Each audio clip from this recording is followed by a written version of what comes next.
आज की क्लास में पढ़ेंगे क्लास 10th का फर्स्ट चैप्टर मैथ का, जिसका नाम है वास्तविक संख्याएं। देखिए, वास्तविक संख्याएं समझने के लिए कुछ बेसिक है इस चैप्टर का, वो समझ लेते हैं, जिससे कि हम जब चैप्टर पढ़ें तो हमें चैप्टर बहुत अच्छे से समझ आए। इसके लिए कुछ संख्याएं हैं जो 9th का रिवाइज कराते हैं। पहले आपको 9th में हमने कुछ पढ़ा था संख्याएं, कुछ संख्या होती है जैसे प्राकृतिक संख्या, पूर्ण संख्याएं, पूर्णांक, तो ये उन्हें समझ लेते हैं पहले। इसके बाद चैप्टर में बिल्कुल कुछ भी नहीं है, बिल्कुल घबराना नहीं है, बहुत अच्छे से समझ आएगा आपको चैप्टर। तो देखिए स्टार्ट करते हैं। सबसे पहले क्लास 9th का रिवाइज कर लेते हैं। तो 9th का रिवाइज कर लेते हैं। पहले देख लेते हैं कुछ संख्याएं जिन्हें हम 9th में हमने पढ़ा था, लेकिन हो सकता है कुछ बच्चे भूल गए हों और कुछ को याद होगा। तो आइए कुछ संख्याएं समझ लेते हैं। सबसे पहले समझ लेते हैं प्राकृतिक संख्याएं।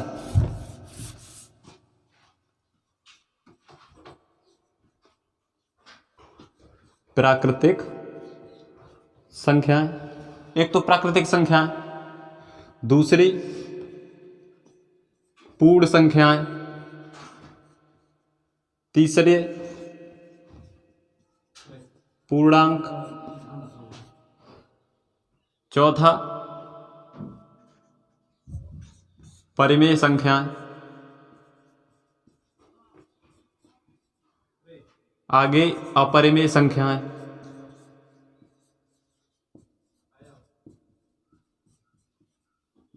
और इसके बाद में नंबर आता है जिसे हमें पढ़ना है, वो है वास्तविक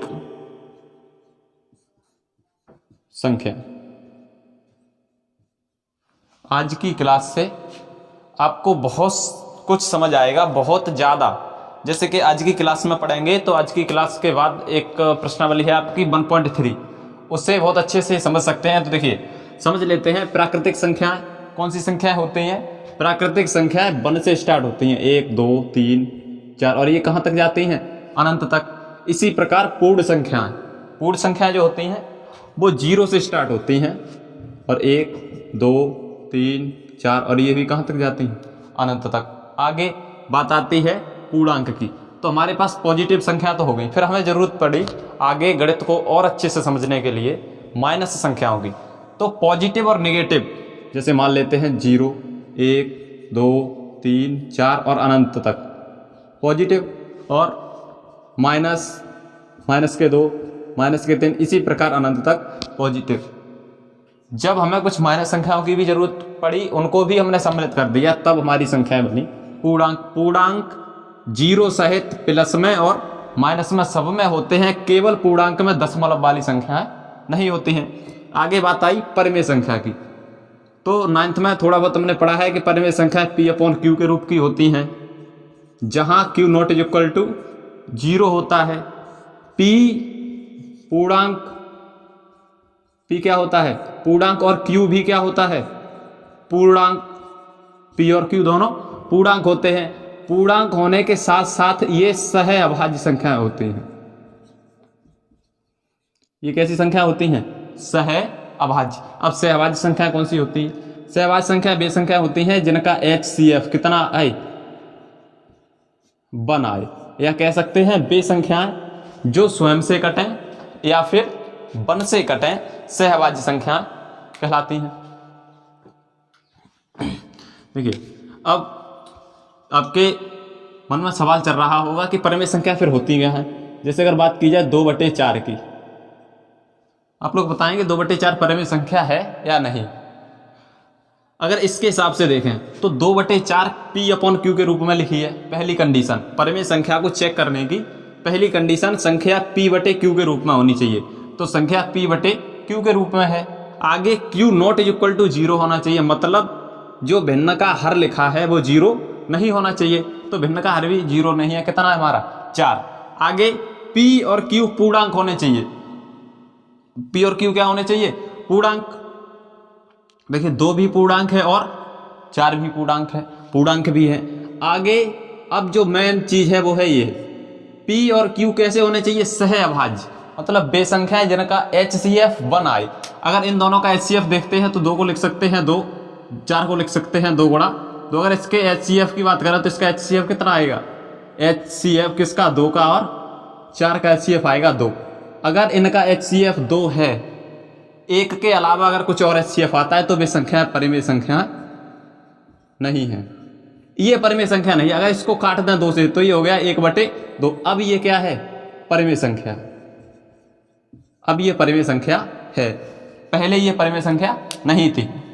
जब तक इनका HCF कुछ ना कुछ आता रहेगा ये परिमेय संख्या नहीं रहेगी, और जैसे ही इसका HCF 1 आ जाए ये परिमेय संख्या हो जाएगी। तो इसका HCF कितना है? अब आपके मन में और भी क्वेश्चन होंगे, जैसे कि वो आप सोच रहे होंगे चलो ये तो प्लस के थे, अगर माइनस के हों तो देखिए ये सब पूर्णांक है। हम किसी भी, मान लेते एक बैग में बहुत से पूर्णांक है, एक पूर्णांक को उठाओ उसके नीचे दूसरा रख दो, हो ना, पूर्णांक चाहिए।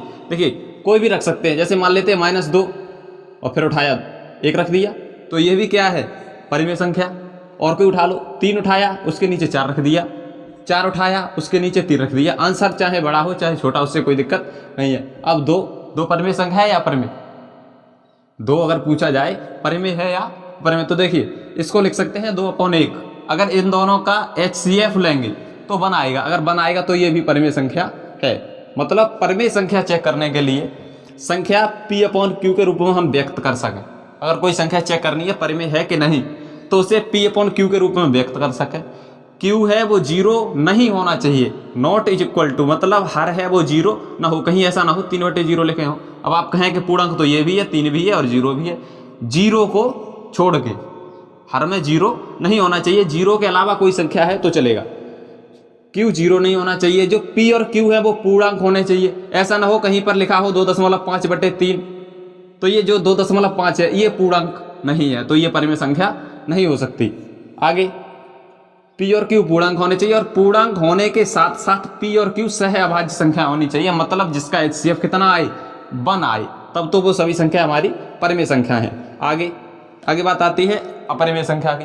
आगे अपरिमेय संख्या की, तो वे संख्याएं जो परिमेय संख्या के नियम को फॉलो नहीं करती हैं, जो P/Q के रूप में नहीं लिखी जा सकती, सब अपरिमेय संख्या होती हैं। जैसे √3, √5, √7, ये सभी कैसी संख्या हैं? अपरिमेय। अब आपके दिमाग में आ रहा होगा कि अपरिमेय क्यों है? इन्हें तो हम भी बदल के लिख सकते हैं। कैसे लिख सकते हैं?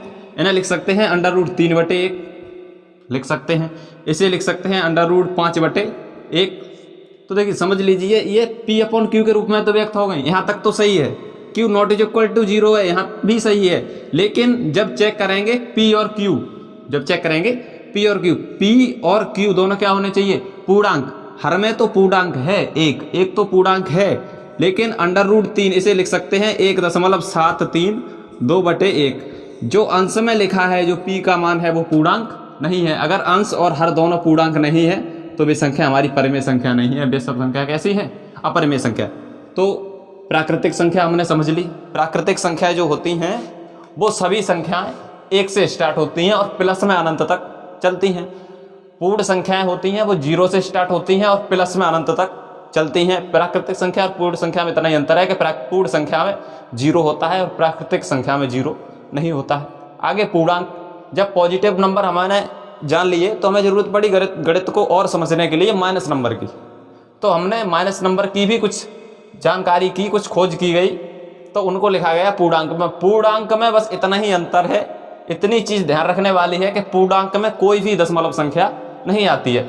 ये चीज बहुत जरूरी है आपके लिए, इसको बहुत अच्छे से याद रखना है, क्योंकि यही 1.2, 1.3 और 1.1 सब में ये चलेगा पूर्णांक।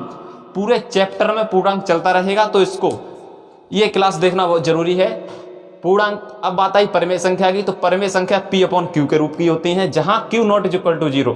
या हम कह सकते हैं कि जहां हर 0 नहीं होना चाहिए। पूर्णांक सब हो हर में, केवल 0 को छोड़ के। अंश में 0 हो सकता है, अंश में 0 हो सकता है। पूर्णांक होने चाहिए P और Q दोनों। और पूर्णांक होने के साथ साथ मोस्ट इंपोर्टेंट चीज कि वे संख्या कैसी होनी चाहिए? सह अभाज्य, मतलब जिनका HCF बनाए या जो स्वयं से खुद से कटे। परिमेय संख्या भी हमने समझ ली और अपरिमेय संख्या भी समझ ली। अब आगे बात आती है कि वास्तविक संख्या फिर क्या होती हैं।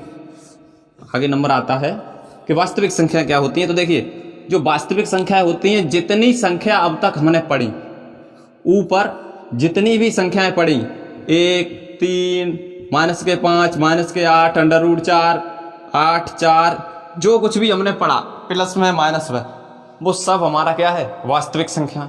वो सब कैसी हैं, वास्तविक संख्याएं।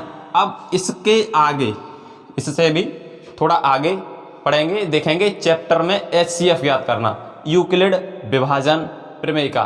तो अगली क्लास के लिए तैयार रहिए यूक्लिड विभाजन प्रमेय का समझने के लिए। देखेंगे क्या जरूरत पड़ी यूक्लिड विभाजन प्रमेय का की, और HCF ज्ञात करने के लिए इसकी जरूरत क्यों पड़ी, जबकि हम पहले से जानते थे कि HCF गुणनखंड बिंदु से भी हम कर सकते हैं।